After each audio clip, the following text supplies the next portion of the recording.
మాట్లాడు చెప్పు. మాట్లాడు.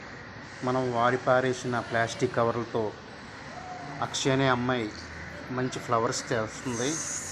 ఆ అమ్మాయిని అందరూ ఎంకరేజ్ చేయండి. ఇలాంటి మంచి మంచి క్రియేటింగ్ ఇవన్నీ కూడా చేస్తుంది. ఆ అమ్మాయిని ఎంకరేజ్ చేస్తారని కోరుకుంటున్నాం. ఇదంతా